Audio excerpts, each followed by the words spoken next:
ਸਤਿ ਸ਼੍ਰੀ ਅਕਾਲ PNCN ਦੇਖ ਰਹੇ ਹੋ ਤੁਸੀਂ। ਸਭ ਤੋਂ ਪਹਿਲਾਂ ਇਸ ਸਮੇਂ ਤੁਹਾਨੂੰ ਅਸੀਂ ਜਾਣਕਾਰੀ ਦੱਸਾਂਗੇ ਜੋ ਟਰੱਕਾਂ ਦਾ ਕਾਫਲਾ ਇੱਕ ਕੈਨੇਡਾ ਦੀ ਰਾਜਧਾਨੀ ਓਟਵਾ ਦੇ ਵਿੱਚ ਮੌਜੂਦ ਹੈ। ਵੱਡੀ ਗਿਣਤੀ ਟਰੱਕ ਡਰਾਈਵਰ ਤੇ ਨਾਲ ਹੀ ਉਹਨਾਂ ਦੇ ਆਮ ਲੋਕਾਂ ਦੇ ਵੱਲੋਂ ਮਿਲ ਕੇ ਪ੍ਰਦਰਸ਼ਨ ਕੀਤਾ ਜਾ ਰਿਹਾ ਹੈ। ਕਰੀਬ ਇੱਕ ਹਫ਼ਤਾ ਹੋ ਗਿਆ ਸੀ ਇਸ ਕਾਫਲੇ ਨੂੰ ਤੁਰਿਆਂ ਵੈਨਕੂਵਰ ਤੋਂ। ਰਾਹ ਦੇ ਵਿੱਚ ਵੀ ਕਾਫੀ ਗਿਣਤੀ ਵਿੱਚ ਲੋਕ ਗੱਡੀਆਂ ਦੇ ਨਾਲ ਹੀ ਜਿਹੜੇ ਵੀ ਉਹਨਾਂ ਕੋਲ ਵਾਹਨ ਮੌਜੂਦ ਸਨ, ਜਿਨ੍ਹਾਂ ਨੇ ਵੀ ਇਸ ਨੂੰ ਸਮਰਥਨ ਦੇਣਾ ਸੀ ਪ੍ਰਦਰਸ਼ਨ ਨੂੰ, ਉਹ ਨਾਲ ਤੁਰੇ। ਫੰਡ ਵੀ ਇਕੱਠਾ ਕੀਤਾ ਗਿਆ। ਪ੍ਰਧਾਨ ਮੰਤਰੀ ਜਸਟਿਨ ਟਰੂਡੋ ਤੋਂ ਸਵਾਲ ਪੁੱਛੇ ਗਏ ਤਾਂ ਉਹਨਾਂ ਦਾ ਟਵਿੱਟਰ ਦੇ ਉੱਤੇ ਇੱਕੋ ਬਿਆਨ ਆਇਆ ਸੀ ਕਿ ਕਾਫੀ ਘੱਟ ਗਿਣਤੀ ਦੇ ਵਿੱਚ ਕੁਝ ਲੋਕ ਨੇ ਜੋ ਇਹ ਪ੍ਰਦਰਸ਼ਨ ਕਰ ਰਹੇ ਨੇ, ਜਿਸ ਦੇ ਵਿੱਚ ਖਾਸ ਉਹਨਾਂ ਨੇ ਕੋਈ ਹੋਰ ਬਿਆਨ ਜਾਰੀ ਨਹੀਂ ਸੀ ਕੀਤਾ। ਤਾਂ ਉਸ ਤੋਂ ਬਾਅਦ 2 ਦਿਨ ਦੇ ਵਾਸਤੇ ਓਟਵਾ ਦੇ ਵਿੱਚ ਜਦੋਂ ਵੱਡੇ ਪੱਧਰ ਦੇ ਉੱਤੇ ਪ੍ਰਦਰਸ਼ਨ ਹੋਏ, ਵਪਾਰਾਂ ਨੂੰ ਵੀ ਨੁਕਸਾਨ ਉੱਥੇ ਲਗਾਤਾਰ ਹੋ ਰਿਹਾ ਹੈ ਤੇ ਹਜੇ ਵੀ ਉੱਥੇ ਕਾਫੀ ਗਿਣਤੀ ਵਿੱਚ ਲੋਕ ਬੈਠੇ ਹੋਏ ਨੇ, ਜਿੱਥੇ ਕਿ -20 ਡਿਗਰੀ ਤੱਕ ਦਾ ਤਾਪਮਾਨ ਹੈ। ਕੜਾਕੇ ਦੀ ਠੰਡ ਵਿੱਚ ਉੱਥੇ ਪ੍ਰਦਰਸ਼ਨਕਾਰੀ ਬੈਠੇ ਨੇ ਤੇ ਉਹਨਾਂ ਦੇ ਵੱਲੋਂ ਮੰਗਾਂ ਕੀਤੀਆਂ ਜਾ ਰਹੀਆਂ ਨੇ, ਜਿਸ ਦੇ ਵਿੱਚ ਨਾ ਸਿਰਫ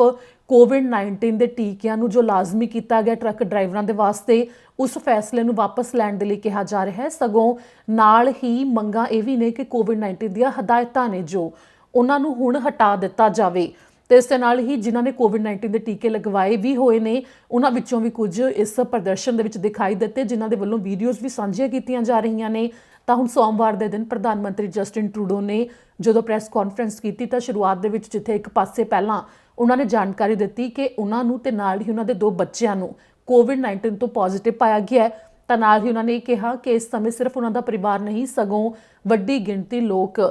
COVID-19 ਦੇ ਕਰਕੇ ਅਜਿਹੀ ਚੁਣੌਤੀ ਦਾ ਸਾਹਮਣਾ ਕਰ ਰਹੇ ਨੇ, ਜਿਸ ਨਾਲ ਨਜਿੱਠਣ ਦਾ ਇੱਕੋ ਇੱਕ ਰਾਹ ਹੈ ਕਿ COVID-19 ਦੇ ਟੀਕੇ ਲਗਵਾ ਲਏ ਜਾਣ ਤੇ ਹਦਾਇਤਾਂ ਦੀ ਪਾਲਣਾ ਕੀਤੀ ਜਾਵੇ। ਇਸ ਦੇ ਨਾਲ ਉਹਨਾਂ ਨੇ ਸ਼ੁਰੂਆਤ ਕੀਤੀ। ਤਾਂ ਫਿਰ ਉਸ ਤੋਂ ਬਾਅਦ ਜਿਸ ਮੰਤਵ ਦੀ ਗੱਲ ਕਰਦੇ ਹੋਏ ਟਰੱਕ ਡਰਾਈਵਰ ਤੇ ਨਾਲ ਹੀ ਪ੍ਰਦਰਸ਼ਨਕਾਰੀ ਰਾਜਧਾਨੀ ਵਿੱਚ ਬੈਠੇ ਨੇ, ਸ਼ੁਰੂਆਤ ਦੇ ਬਿਆਨ ਵਿੱਚ ਪ੍ਰਧਾਨ ਮੰਤਰੀ ਜਸਟਿਨ ਟਰੂਡੋ ਨੇ ਉਸ ਦਾ ਜ਼ਿਕਰ ਨਾ ਕਰਦੇ ਹੋਏ ਸਗੋਂ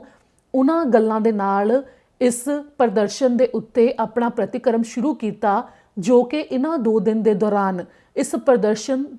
ਮੌਕੇ ਜੋ ਸ਼ਿਕਾਇਤਾਂ ਸਾਹਮਣੇ ਆ ਰਹੀਆਂ ਸਨ, ਜਿੱਥੇ ਇਹ ਵੀ ਦਿਖਾਈ ਦਿੱਤਾ ਕਿ ਕੁਝ ਪਿਕਅਪ ਟਰੱਕ ਜਿਨ੍ਹਾਂ ਦੇ ਉੱਤੇ ਨਸਲੀ ਭੇਦਭਾਵ ਸੰਬੰਧੀ ਝੰਡੇ ਲਹਿਰਾਏ ਗਏ ਤੇ ਉਸ ਨਾਲ ਜੋੜਦੇ ਹੋਏ, ਤੇ ਨਾਲ ਹੀ ਉੱਥੇ ਰਾਜਧਾਨੀ ਵਿੱਚ ਇੱਕ ਬੇਘਰਾਂ ਨੂੰ ਸਹੂਲਤ ਦੇਣ ਵਾਲਾ ਇੱਕ ਸੈਂਟਰ ਹੈ, ਜਿੱਥੇ ਤੋਂ ਸ਼ਿਕਾਇਤ ਕੀਤੀ ਗਈ ਕਿ ਪ੍ਰਦਰਸ਼ਨ ਵਿੱਚ ਆਏ ਕੁਝ ਵਿਅਕਤੀਆਂ ਦੇ ਵੱਲੋਂ ਜਬਰੀ ਉੱਥੇ ਭੋਜਨ ਦੀ ਮੰਗ ਕੀਤੀ ਗਈ ਤੇ ਉਹਨਾਂ ਦੇ ਵੱਲੋਂ ਗਲਤ ਵਤੀਰਾ ਕੀਤਾ ਗਿਆ। ਇਸ ਦਾ ਵੀ ਪ੍ਰਧਾਨ ਮੰਤਰੀ ਨੇ ਜ਼ਿਕਰ ਕੀਤਾ ਤੇ ਨਾਲ ਹੀ ਜੋ ਤਸਵੀਰਾਂ ਸਾਹਮਣੇ ਆਈਆਂ ਸੀ ਕਿ ਜੋ ਫੌਜੀਆਂ ਦੀ ਯਾਦਗਾਰ ਬਣੀ ਹੋਈ ਹੈ ਉਸ ਦੇ ਉੱਤੇ ਖੜ ਕੇ ਕੁਝ ਪ੍ਰਦਰਸ਼ਨਕਾਰੀਆਂ ਦੇ ਵੱਲੋਂ ਨਾਅਰੇਬਾਜ਼ੀ ਵੀ ਕੀਤੀ ਜਾ ਰਹੀ ਸੀ, ਉਸ ਦੇ ਬਾਰੇ ਵੀ ਉਹਨਾਂ ਨੇ ਬਿਆਨ ਜਾਰੀ ਕੀਤਾ। ਤੇ ਨਾਲ ਹੀ ਜੋ ਟੈਰੀ ਫੌਕਸ ਦੇ ਪੁਤਲੇ ਦੇ ਉੱਤੇ ਪੁੱਠਾ ਕੈਨੇਡਾ ਦਾ ਝੰਡਾ ਟੰਗਿਆ ਗਿਆ ਸੀ ਤੇ ਟੈਰੀ ਫੌਕਸ ਦੇ ਪੁਤਲੇ ਦੇ ਉੱਤੇ ਵੀ ਪ੍ਰਦਰਸ਼ਨਕਾਰੀਆਂ ਦੇ ਵੱਲੋਂ ਇੱਕ ਪੋਸਟਰ ਲਗਾ ਦਿੱਤਾ ਗਿਆ ਸੀ, ਉਸ ਦੇ ਬਾਰੇ ਵੀ ਜ਼ਿਕਰ ਕਰਦੇ ਹੋਏ ਉਹਨਾਂ ਨੇ ਕਿਹਾ ਕਿ ਕੈਨੇਡਾ ਵਾਸੀ ਇਸ ਗੱਲ ਤੋਂ ਦੁਖੀ ਨੇ। ਤੇ ਨਾਲ ਹੀ ਜਦੋਂ ਉਹਨਾਂ ਨੇ ਸੰਬੋਧਨ ਕੀਤਾ ਤਾਂ ਆਪਣਾ ਸੰਬੋਧਨ ਉਹਨਾਂ ਕੈਨੇਡਾ ਵਾਸੀਆਂ ਤੋਂ ਸ਼ੁਰੂ ਕੀਤਾ ਜਿਹੜੇ ਕਿ ਇਸ ਪ੍ਰਦਰਸ਼ਨ ਦਾ ਹਿੱਸਾ ਨਹੀਂ ਨੇ।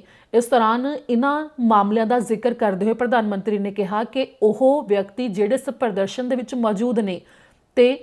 ਜੋ ਇਹ ਨਸਲੀ ਨਫ਼ਰਤ ਹਮਲੇ ਤੇ ਕੁਝ ਅਜਿਹੇ ਮਾਮਲੇ ਸਾਹਮਣੇ ਆ ਰਹੇ ਨੇ, ਤੇ ਜੇਕਰ ਉਹ ਇਸ ਨੂੰ ਬਰਦਾਸ਼ਤ ਨਹੀਂ ਕਰ ਸਕਦੇ ਤਾਂ ਉਹ ਇਸੇ ਸਮੇਂ ਪ੍ਰਦਰਸ਼ਨ ਦੇ ਵਿੱਚੋਂ ਹਟ ਸਕਦੇ ਨੇ।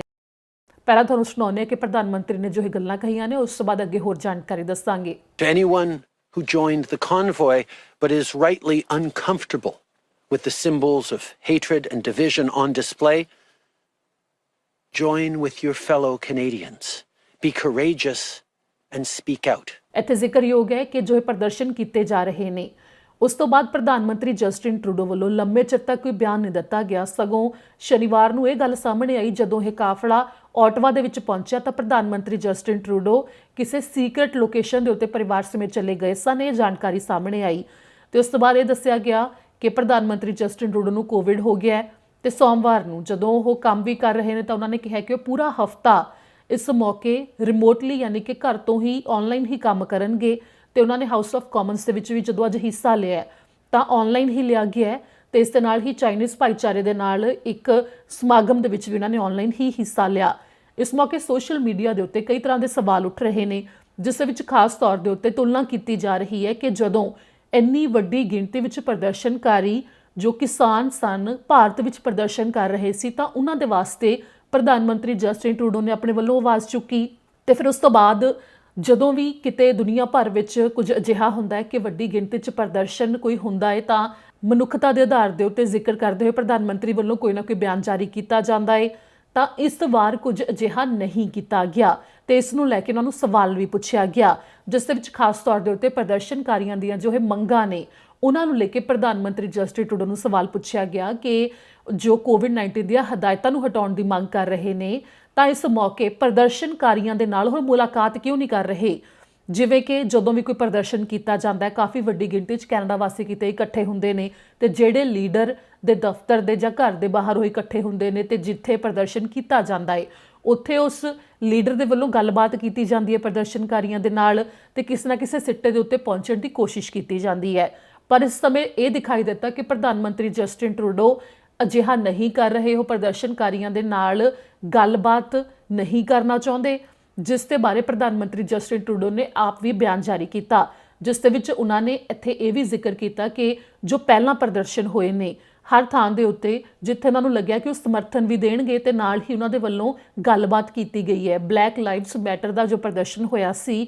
ਉਸ ਦੇ ਵਿੱਚ ਪ੍ਰਧਾਨ ਮੰਤਰੀ ਜਸਟਿਨ ਟਰੂਡੋ ਨੇ ਜਿਸ ਤਰ੍ਹਾਂ ਹਿੱਸਾ ਲਿਆ ਸੀ ਤੇ ਝੁਕ ਕੇ ਇਸ ਮੌਕੇ ਉਹਨਾਂ ਨੇ ਕਿਹਾ ਸੀ ਕਿ ਉਹ ਸਮਰਥਨ ਦਿੰਦੇ ਨੇ ਇਸ ਨੂੰ ਤੇ ਇਸ ਦਾ ਵੀ ਜ਼ਿਕਰ ਪ੍ਰਧਾਨ ਮੰਤਰੀ ਨੇ ਕੀਤਾ ਕਿ ਇਸ ਦੇ ਵਿੱਚ ਉਹ ਸ਼ਾਮਲ ਹੋਏ ਸੀ। ਪਰ ਇਸ ਦੌਰਾਨ ਜੋ ਇਸ ਸਮੇਂ ਸੁਰੱਖਿਆ ਨੂੰ ਲੈ ਕੇ ਕੈਨੇਡਾ ਵਾਸੀਆਂ ਦੀ ਗੱਲ ਹੋ ਰਹੀ ਹੈ ਤੇ ਕੋਵਿਡ-19 ਦੀਆਂ ਹਦਾਇਤਾਂ ਦੇ ਨਾਲ ਹੀ ਟੀਕੇ ਨਾਲ ਸੰਬੰਧਿਤ ਤੇ ਦੁਬਾਰਾ ਤੋਂ ਪ੍ਰਧਾਨ ਮੰਤਰੀ ਜਸਟਿਨ ਟਰੂਡੋ ਵੱਲੋਂ ਇੱਥੇ ਜ਼ਿਕਰ ਕੀਤਾ ਗਿਆ ਕਿ ਇਸ ਪ੍ਰਦਰਸ਼ਨ ਵਿੱਚ ਨਫ਼ਰਤ ਦਿਖਾਈ ਜਾ ਰਹੀ ਹੈ ਤੇ ਨਫ਼ਰਤ ਦੇ ਵਾਸਤੇ ਕੈਨੇਡਾ ਵਿੱਚ ਕੋਈ ਵੀ ਥਾਂ ਨਹੀਂ ਹੈ। I have attended protests and rallies in the past when I agreed with the goals, when I supported the people expressing their concerns and their issues. Black Lives Matter is an excellent example of that. But I have also chosen to not go anywhere near protests that have expressed hateful rhetoric, violence towards fellow citizens, and a disrespect not just of science, but of the frontline health workers and, quite frankly, the 90% of truckers who have been doing the right thing to keep Canadians safe, to put food on our tables.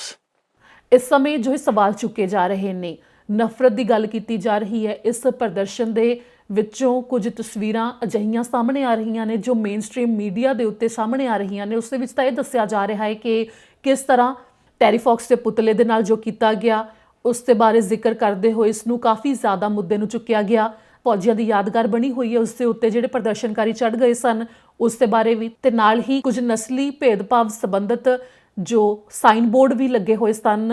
ਉਹਨਾਂ ਦਾ ਵੀ ਜ਼ਿਕਰ ਕੀਤਾ ਗਿਆ। ਪਰ ਦੂਜੇ ਪਾਸੇ social media ਦੇ ਉੱਤੇ ਜੋ ਕਿ ਉੱਥੇ ਪ੍ਰਦਰਸ਼ਨ ਵਿੱਚ ਵਿਅਕਤੀ ਪਹੁੰਚੇ ਹੋਏ ਨੇ ਉਹਨਾਂ ਦੇ ਵੱਲੋਂ ਕੁਝ ਵੀਡੀਓ ਸਾਂਝੀਆਂ ਕੀਤੀਆਂ ਜਾ ਰਹੀਆਂ ਨੇ, ਜਿਸ ਦੇ ਵਿੱਚ ਇਹ ਵੀ ਦੱਸਿਆ ਜਾ ਰਿਹਾ ਹੈ ਕਿ ਜੋ ਪੁਲਿਸ ਅਧਿਕਾਰੀ ਨੇ ਉਸ ਦੇ ਵੱਲੋਂ ਇੱਕ ਟਿਕਟੌਕ ਦੇ ਉੱਤੇ ਵੀਡੀਓ ਸਾਹਮਣੇ ਆਈ, ਕਿਹਾ ਗਿਆ ਹੈ ਕਿ ਇਹ ਸ਼ਾਂਤਮਈ ਢੰਗ ਨਾਲ ਪ੍ਰਦਰਸ਼ਨ ਹੋ ਰਿਹਾ ਹੈ। Great. How's it been down here? Nothing but good. People are super good. The truckers have been having a good time. They've been getting their point across. And you know what? It's a beautiful city that we're in, and they can't ignore all of this, right? Absolutely. No. ਤੇ ਇਸ ਦੇ ਵਿੱਚ ਦੂਜੇ ਪਾਸੇ police ਦੇ ਵੱਲੋਂ ਇਹ ਬਿਆਨ ਦਿੱਤਾ ਜਾ ਰਿਹਾ ਹੈ ਜਨਤਕ ਤੌਰ ਦੇ ਉੱਤੇ ਕਿ ਉਹ ਵੱਡੇ ਪੱਧਰ ਦੇ ਉੱਤੇ ਤਿਆਰੀ ਕਰ ਰਹੇ ਨੇ। ਤਾਂ ਇੱਕ ਪਾਸੇ ਇਹ ਵੀ ਤਸਵੀਰਾਂ ਸਾਹਮਣੇ ਆ ਰਹੀਆਂ ਨੇ ਕਿ ਭੋਜਨ ਦੇ ਵਾਸਤੇ ਕਿਤੇ ਗਲਤ ਵਤੀਰਾ ਕੀਤਾ ਗਿਆ ਹੈ। ਤਾਂ ਸੋਸ਼ਲ ਮੀਡੀਆ ਦੇ ਉੱਤੇ ਉਹਨਾਂ ਪ੍ਰਦਰਸ਼ਨਕਾਰੀਆਂ ਦੇ ਵੱਲੋਂ ਤਸਵੀਰਾਂ ਸਾਂਝੀਆਂ ਕੀਤੀਆਂ ਗਈਆਂ ਨੇ ਕਿ ਓਟਾਵਾ ਦੇ ਵਿੱਚ ਕੁਝ ਘਰ ਜਿਨ੍ਹਾਂ ਦੀ ਰਸੋਈ ਵਿੱਚ ਪ੍ਰਦਰਸ਼ਨਕਾਰੀਆਂ ਨੂੰ ਬੁਲਾਇਆ ਗਿਆ ਤੇ ਉੱਥੇ ਉਹ ਆਪ ਭੋਜਨ ਤਿਆਰ ਕਰ ਰਹੇ ਨੇ, ਜਿੱਥੇ ਕਿ ਉਹਨਾਂ ਨੂੰ ਨਹਾਉਣ ਦੇ ਵਾਸਤੇ ਤੇ ਨਾਲ ਹੀ ਹੋਰ ਬਾਥਰੂਮ ਦੀ ਸਹੂਲਤ ਦਿੱਤੀ ਜਾ ਰਹੀ ਹੈ ਤੇ ਉੱਥੋਂ ਦੇ ਲੋਕ ਸਮਰਥਨ ਦੇ ਰਹੇ ਨੇ। ਪਰ ਦੂਜੇ ਪਾਸੇ ਮੀਡੀਆ ਵਿੱਚ ਤਸਵੀਰਾਂ ਇਹ ਵੀ ਸਾਹਮਣੇ ਆ ਰਹੀਆਂ ਨੇ ਜਿਸ ਦੇ ਵਿੱਚ ਇਹ ਦੱਸਿਆ ਜਾ ਰਿਹਾ ਹੈ ਕਿ ਓਟਾਵਾ ਦੇ ਲੋਕ ਇਹਨਾਂ ਪ੍ਰਦਰਸ਼ਨਕਾਰੀਆਂ ਤੋਂ ਦੁਖੀ ਨੇ ਤੇ ਜੋ ਵਪਾਰਾਂ ਨੂੰ ਵੀ ਨੁਕਸਾਨ ਹੋ ਰਿਹਾ ਉਸ ਦਾ ਵੀ ਜ਼ਿਕਰ ਕੀਤਾ ਗਿਆ ਹੈ। ਤੇ ਇਸ ਦੌਰਾਨ ਦੋਵੇਂ ਪੱਖਾਂ ਤੋਂ ਇਹ ਤਸਵੀਰਾਂ ਸਾਹਮਣੇ ਆ ਰਹੀਆਂ ਨੇ ਤੇ ਇੱਕ ਪੱਖ ਨੂੰ ਚੁੱਕ ਕੇ ਪ੍ਰਧਾਨ ਮੰਤਰੀ ਜਸਟਿਨ ਟਰੂਡੋ ਦੇ ਵੱਲੋਂ ਇਸ ਸਮੇਂ ਇਹ ਬਿਆਨ ਦਿੱਤਾ ਗਿਆ ਹੈ, ਜਿਸ ਦੇ ਬਾਰੇ ਕਈ ਜਿਹੜੀਆਂ ਸ਼ਿਕਾਇਤਾਂ ਇਹਨਾਂ ਦਿਨਾਂ ਦੇ ਦੌਰਾਨ ਸਾਹਮਣੇ ਆਈਆਂ ਉਹਨਾਂ ਦਾ ਇਕੱਠਿਆਂ ਜ਼ਿਕਰ ਕੀਤਾ ਪ੍ਰਧਾਨ ਮੰਤਰੀ ਜਸਟਿਨ ਟਰੂਡੋ ਨੇ ਜਦੋਂ ਅੱਜ ਸੰਬੋਧਨ ਸ਼ੁਰੂ ਕੀਤਾ ਤਾਂ ਉਸ ਦੀ ਸ਼ੁਰੂਆਤ ਦੇ ਵਿੱਚ ਹੀ। ਹੁਣ ਦੇਖਣਾ ਇਹ ਹੋਵੇਗਾ ਕਿ ਇਹ ਪ੍ਰਦਰਸ਼ਨਕਾਰੀ ਉੱਥੇ ਕਿੰਨੀ ਦੇਰ ਤੱਕ ਮੌਜੂਦ ਰਹਿੰਦੇ ਨੇ ਤੇ ਕਿੰਨੀ ਵੱਡੀ ਗਿਣਤੀ ਵਿੱਚ ਉੱਥੇ ਪ੍ਰਦਰਸ਼ਨਕਾਰੀ ਕੜਾਕੇ ਦੀ ਠੰਡ ਦੌਰਾਨ ਕਿੰਨਾ ਸਮਾਂ ਬੈਠੇ ਰਹਿਣਗੇ, ਕਿਉਂਕਿ ਇਸ ਸਮੇਂ ਤਾਂ ਜੋ ਮੌਕੇ ਦੇ ਹਾਲਾਤ ਨੇ ਉਸ ਤੋਂ ਦੇਖਿਆ ਜਾ ਸਕਦਾ ਹੈ ਕਿ ਜੋ ਰਾਜਨੀਤਿਕ ਆਗੂ ਨੇ ਜੋ ਸੱਤਾ ਵਿੱਚ ਨੇ ਉਹ ਫਿਲਹਾਲ ਇਸ ਨੂੰ ਸਮਰਥਨ ਦਿੰਦੇ ਹੋਏ ਦਿਖਾਈ ਨਹੀਂ ਦੇ ਰਹੇ ਤੇ ਨਾ ਹੀ ਕਿਸੇ ਗੱਲਬਾਤ ਲਈ ਤਿਆਰ ਨੇ। ਪਰ ਇੱਥੇ ਵੀ ਜ਼ਿਕਰਯੋਗ ਹੈ ਕਿ ਕਈ ਐਮਪੀਸ ਪ੍ਰਦਰਸ਼ਨ ਵਿੱਚ ਪਹੁੰਚੇ ਵੀ ਨੇ, ਜਿੱਥੇ ਕਿ ਕੁਝ ਲੋਕ ਸਭਾ ਮੈਂਬਰਾਂ ਦੇ ਵੱਲੋਂ ਜੋ ਕੌਫੀ ਵੀ ਦਿੱਤੀ ਗਈ ਪ੍ਰਦਰਸ਼ਨਕਾਰੀਆਂ ਨੂੰ, ਉੱਥੇ ਮਦਦ ਕੀਤੇ ਜਾਣ ਦੇ ਬਾਰੇ ਵੀ ਜਾਣਕਾਰੀ ਸਾਹਮਣੇ ਆਈ, ਜੋ ਕਿ ਇਸ ਸਮੇਂ ਲੋਕ ਸਭਾ ਮੈਂਬਰ ਨੇ। ਤਾਂ ਦੂਜੇ ਪਾਸੇ ਪੀਪਲਸ ਪਾਰਟੀ ਆਫ ਕੈਨੇਡਾ ਦੇ ਪ੍ਰਧਾਨ ਵੀ ਉੱਥੇ ਪਹੁੰਚੇ ਹੋਏ ਨੇ, ਜੋ ਕਿ ਪਹਿਲੇ ਦਿਨ ਤੋਂ ਕੋਵਿਡ-19 ਦੀਆਂ ਹਦਾਇਤਾਂ ਦੇ ਖਿਲਾਫ ਜਿਹੜੀਆਂ ਰੈਲੀਆਂ ਹੋ ਰਹੀਆਂ ਨੇ ਉਸ ਨੂੰ ਸਮਰਥਨ ਦਿੰਦੇ ਆ ਰਹੇ ਨੇ।